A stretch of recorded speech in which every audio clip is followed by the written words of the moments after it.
Hello, good evening, and thanks for watching the news with me, Eric Nsigiti. First, the headlines. Police arrest former Reserve Bank Governor Lazarus Chakwera. All is set for the by-elections in some areas across the country. And Malawi is expected to have its first industrial hemp harvest in the 2021-2022 farming season. We also have the latest in international news. Please do stay with us.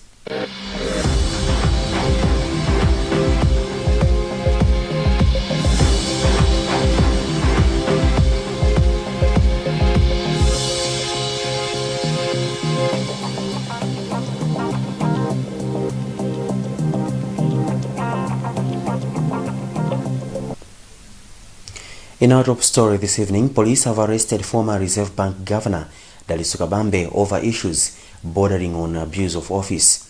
National Police spokesperson James Chakwera has confirmed the arrest on Monday evening. Chakwera says Chakwera is in custody at Lumbazi police station in Lilongwe.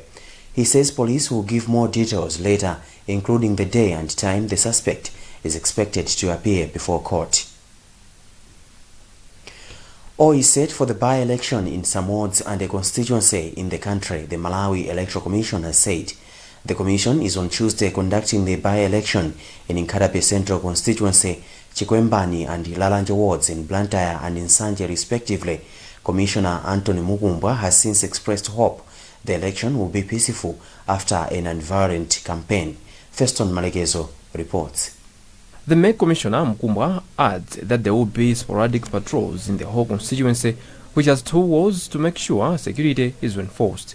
Now, we are aware also that the 3 phases that we've just completed went smoothly with no challenges at all, except that the numbers during the verifications were not as impressive. And so, since these 3 phases feed into the polling, we are all hopeful that it will be a smooth day because we haven't had any challenges so far. The seat for Nkhani Central Constituency was being held by Democratic Progressive Party's Simon Vuwa Kaunda and was nullified in April this year by the Supreme Court of Appeal. The case was commenced by Vuwa's rival Raf Muhone of People's Party in the High Court, who contested that the 2019 parliamentary elections had irregularities. Muhone lost the case and appealed to the Supreme Court of Appeal, which nullified the 2019 parliamentary elections and ordered fresh elections. At one point, Vuwa Kaunda took the matter to the African Court on Human and People's Rights in Arusha, Tanzania, an attempt to stay the elections, but the application was thrown out of the window. 6 candidates competed for the seat in the 2019 parliamentary polls. 3 of the candidates pulled out from the race, leaving it to UDF's Gabriel Chirwa, Vuwa Kaunda, and Muhone. 17,804 people are expected to cast their vote in the Nkhani Central constituency by-elections.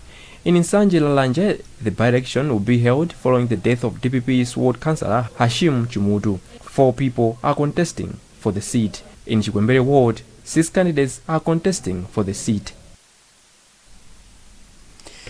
Malawi is expected to have its first harvest of the industrial hemp in the 2021-2022 farming season after 34 companies were awarded a contract to grow the plant. As Matthews Kasanda reports from Lilongwe, the Cannabis Regulatory Authority has warned any person who breaks the Cannabis Regulatory Act will face the law. Among others, the offenders will be liable to a fine of 50 million kwacha and imprisonment for 25 years. On Monday this week, the authority engaged companies, cooperatives and individuals in the central region that received cultivation licenses to discuss issues surrounding the cannabis industry. CRA chairperson Boniface Kadzamila emphasized that the medical cannabis from Malawi is a variety that is known worldwide, which can make a lot of money for the country. In terms of markets, we are depending much at the moment on what the applicants are indicating in their application, that they have got investors. So we believe that they do have the off-takers or the buyers. But we have also engaged relevant departments in the government to start now looking for structured market for our cannabis. Because if you don't have structured market... Kadzamila, however, said the authority is facing financial shortages, pointing out that the 200 million kwacha allocated in the 2020-2021 budget is not enough. One of the cannabis farmers, Beatrice Simwale, says she has been growing tobacco and soya, but thought of using the chance to diversify. We've already found the buyers, so we just wanted to hear more from the meeting here. So it's so helpful. The buyers are there, we'll do the cannabis. Some of the products that are made from cannabis are cooking oil, clothes, construction bricks, and ceiling boards.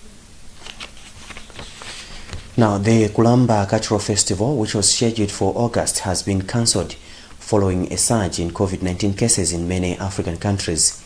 This is not the first time for organizers to cancel the festival, which brings together the Chewa from Malawi, Zambia, and Mozambique. Patience Lunda has more on this latest development. Last year, the ceremony, which started in 1984, was also put on hold due to the same pandemic. The Kulamba Cultural Festival is aimed at bringing together the Chewas before the palace of their paramount chief to present annual reports. Coordinator for the Chewas in the three countries, Senior Chief Lukwa, said the ceremony would be held next year if COVID-19 stops being a life-threatening pandemic. So Kulamba, this year will not take place. The major stakeholder down is still insisting and telling us that we should follow the social distance and also maintain the putting the mask wherever we are in order to save the lives to other people. Among others, a variety of dances like Gulewankulu, Golo Golo, Maganja, Chintali, and many others are performed during the ceremony. There are 137 Chewa chiefdoms in Malawi, 33 in Mozambique, and 42 in Zambia. While other cultural festivals have failed to take place due to COVID-19 pandemic, Umteto and Mlakwalomwe cultural festivals are on the cards this year. Mzimba Heritage General Secretary Moses Nkandawire pointed out that they are monitoring the COVID-19 situation which could affect the event. Last year, the Umteto Cultural Festival was cancelled due to the COVID-19 pandemic. However, the Mlakwalomwe Organizing Committee has said it will conduct the annual ceremony on October 10 this year at its headquarters at Chonde in Mulanje District. The Organizing Committee has since said COVID-19 precautionary measures will be followed. The 13 police officers who are being accused of murder in the Blair Lule case appeared before High Court Judge Dorothy DiGabriel in Lilongwe on Monday.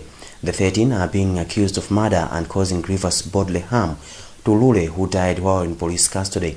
Lule had been arrested in connection with the abduction and murder of a 14-year-old boy with albinism, Goodson Fanizo Makanjira, in Dedza. Judge DiGabriel has since adjourned the case to Tuesday. Wezi Gausi reports. Lule was thought to be a critical suspect to unpack the puzzle of attacks and killings of people with albinism. However, he was found dead in police cell at Lilongwe police station in the morning of February 21, 2019. An inquiry by Malawi Human Rights Commission, MHRC, implicated the 13 police officers, including former acting commissioner of police for Central Region, Evarista Gisale. On Monday, the state paraded 3 witnesses, the deceased wife and 2 police officers out of the 13. In her testimony, Lule's wife says her husband was fine when the police came to pick him around 4 a.m. at their home in Mitundu. She says when she followed him to the police station, she found him weak and sick. She says on that day her husband could not sit properly and eat. Director of Legal Aid Bureau Masaoko Chankakara, who is also representing the third accused, says they are ready to continue with the case. So what we're interested in for us is to try and assist our client and see how justice is going to be served in this matter. The court will be hearing the case up to Wednesday, when the state will parade their witnesses. The European Union has held Malawi's judiciary for its landmark decisions that the Commission says has made an impact. Charge d'Affaires Aureli Vatati has since pledged support to initiatives aimed at ensuring access to justice for all. The EU is supporting Malawi's judiciary under the Chilungamo Project, an 8-year program running from 2016 to 2023. I think the judiciary has really demonstrated that it can deliver groundbreaking decisions that change the lives of people on a daily basis. I think the lack of resources in the judiciary is still a concern. And we're happy that the EU can contribute, but I think it's more important that the Ministry of Justice can be equipped and the judiciary can be equipped to deliver justice on its own, of course. Some chiefs and their subjects in Chiradzulu have petitioned the District Commissioner's Office on safety concerns on Chiradzulu-Palombe Road. The chiefs and their subjects demand revision of road safety measures from Chiradzulu turn-off to Chiringa in Palombe. Isaac Salima has the story. Through the petition, the chiefs said they are concerned with multiple fatal accidents that have occurred in places such as Chandimbo, Makwinja, Nsenjere, Ntamba, and also at Nkhani Bridge. The concerned citizens have since asked the District Commissioner's Office and the Roads Authority to put visible road signs, humps, ramp strips, side road barriers with reflectors at steep bend corners in order to minimize speed by motorists. Village head in Tamba explains. But now we have seen that for since then a lot of accidents have occurred and losing a lot of lives. This is very worrisome. And of course, yes, it has taken quite a long time for coming up with a petition. But you should understand that any accident that happens in the country, traffic police records, and the government have those records. Road traffic director and road safety have got those records. And even the district officers have got those records. District Commissioner for Chiradzulu, Lenhard Chavula, who received the petition, said she will take the issue to responsible officials. And the assurance that I've given them is that I will take their concerns seriously and forward them to road authority, because they are the ones that are responsible for road signs, to make sure that we intensify patrols and also make sure that road safety issues are followed. Usually what happens with the issue of rumble surfaces to us, roads authority, the petition usually comes from the surrounding areas or villages. Reason being that we've had cases whereby we have put rumble surfaces and the very same villages come to complain. The group has since given the DC's office a 1-month period to address their concerns so that driving on Chiradzulu Boma Milepa Migoi Chiringa Road should not be a death trap. The chiefs included Group Nkupu, Group Chilanga, village heads in Tamba, Senjere, Mikoje, Nkumba, Kandindi, Chirimba and Chiwaro. Research findings indicate most employers in the northern region are not complying with the minimum wage that came into effect on January 1st, 2021. The minimum wage was adjusted upwards from around 35,000 kwacha to 50,000 kwacha, but research by the Revolution Human Aid and Transparency Initiative suggests most companies are yet to start complying. Josephine Chipofia has more in this report, read by Sam Kalimira. The research was conducted in Nkatabe, Mzimba and Karonga districts from February to April this year, and according to one of the researchers at Rehat Tizowere Siska, most workers are failing to report the employers for fear of losing their jobs. Msisia said the research found out that despite receiving low wages, laborers and domestic workers face different forms of gender-based violence from their bosses, women being the most vulnerable. They are failing to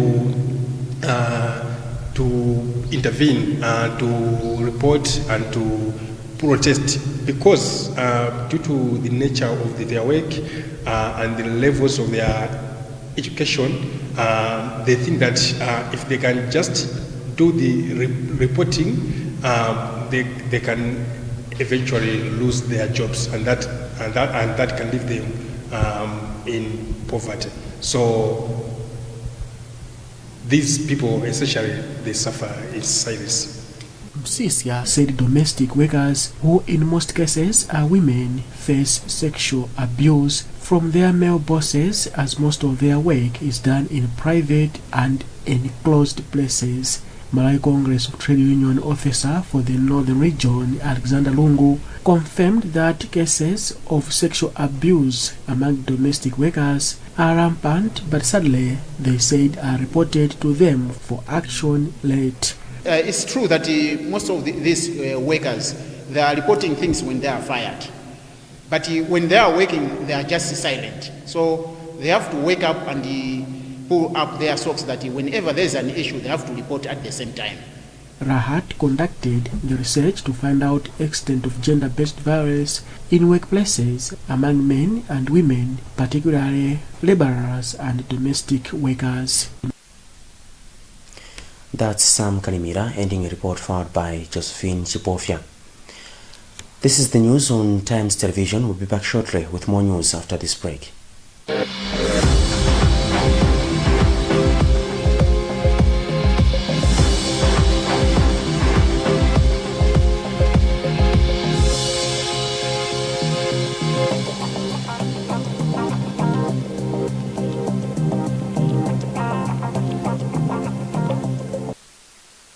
If there's one thing that all soaps do, it's wash.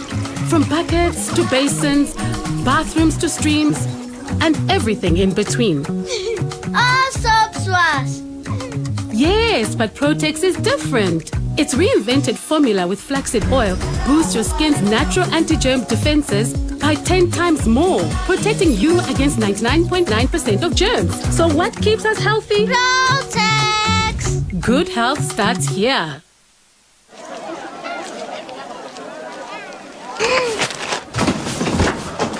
Do your gums hurt? Yeah. Does your toothpaste contain sage, eucalyptus, myrrh, chamomile? All that in one toothpaste? Yes, try Colgate Herbal. Colgate Herbal contains nature's best herbs and Colgate's fluoride technology to give you strong teeth and healthy gums. Ah, Colgate Herbal. Let's go. Colgate Herbal for strong teeth and healthy gums naturally.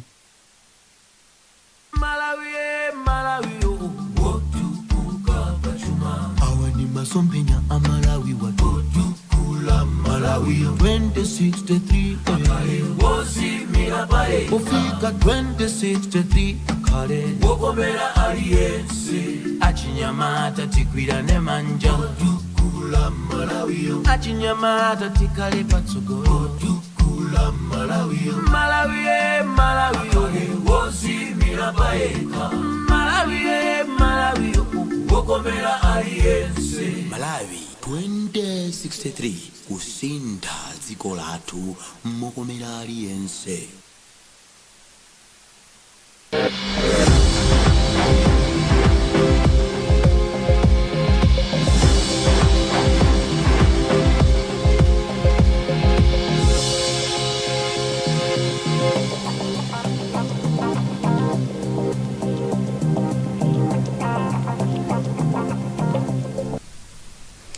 Welcome back.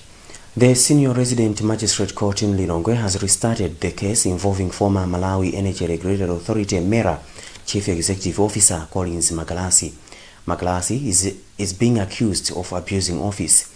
He is alleged to have used public funds amounting to 10.5 million kwacha as payment for accommodation for Democratic Progressive Party officials at Kanjedza Lodge, Oasis Hotel and Heritage Serendip between July and August 2018. Audrey Kabalamula reports from Lilongwe. MERA's Consumer Affairs and Public Relations Manager Kwagwanji is testifying for the second time after the High Court had ordered a restart of the case when the defense requested for a review of the previous proceedings which took place in their absence. Kwagwanji has told the court that her division is responsible for organizing the community sensitization meetings on behalf of other directorates. She, however, says her division is not aware of the sensitization meetings being questioned in court. Steve Kayuni is the Director of Public Prosecution. Saying in court was to the effect that the memos that were before her, the memos that she had no idea about and that they were to do with her department. The court failed to proceed with the second witness, the Administrative Secretary for MERA, Priscilla Nkandawire, in the afternoon after the defense lawyer, Andy Kaonga, reported to be unwell. Senior Resident Magistrate Francis Sekandiana has adjourned the matter to 19th July 2021. Shareholders of Ilovo Sugar Malawi has asked the company to find long-lasting solutions to improve business. The shareholders made the appeal during an investors meeting the company conducted over the weekend in Blantyre.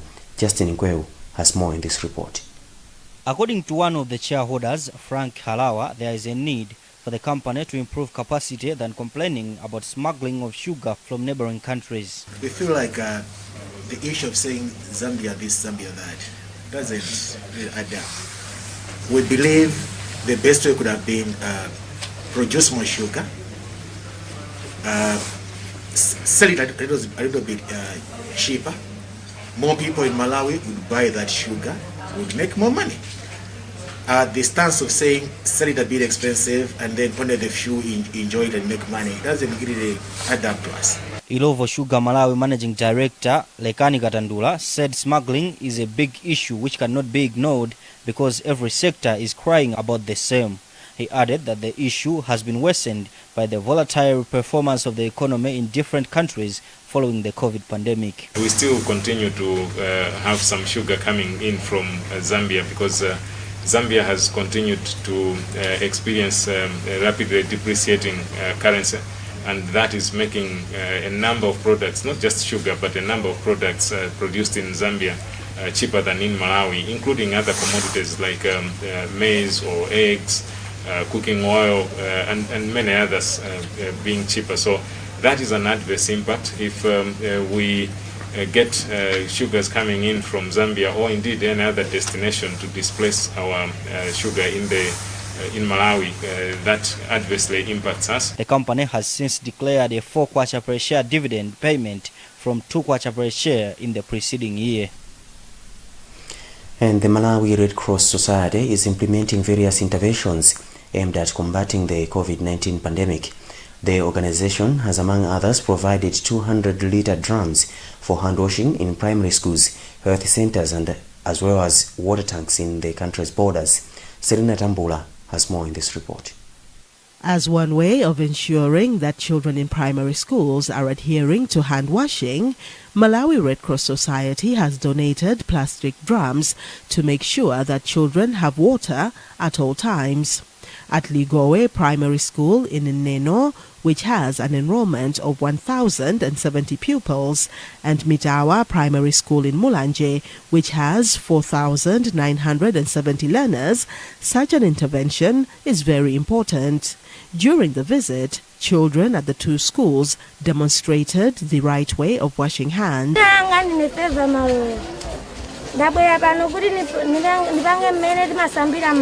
Malawi Red Cross Society's head of COVID-19 response interventions, Rosta Kufandiko, says such interventions are tailored to address the COVID pandemic.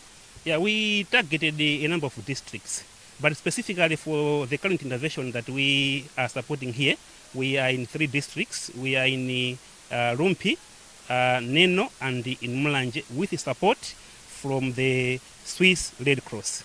I should mention that with other donors, we are supporting 20 districts. And let me take this opportunity to thank the Swiss Red Cross for making resources available. You might be aware that Neno district is one of the districts that has registered very little cases as compared to most of the districts in the country. And we attribute that as part of our interventions. And we are so grateful to the Swiss Red Cross for this type of support. Such interventions are also being implemented in health centers. At Ligowe Health Center in Neno, Carol Banda, who is the health promotion officer, hails the partnership between Red Cross and the health center. The support they have given us, they have helped us with the hand washing facilities, and as I've already said, they have helped us with money to reach the communities. For example, we go for mobile van publicities, we go for small group discussions, and we try as much as possible to reach each and everyone with the messages of COVID-19 and the prevention measures. Banda says Neno district registered a total of 295 cases of COVID-19 with a total of 8 deaths. Malawi Red Cross Society is implementing these interventions with support from the Swiss Red Cross.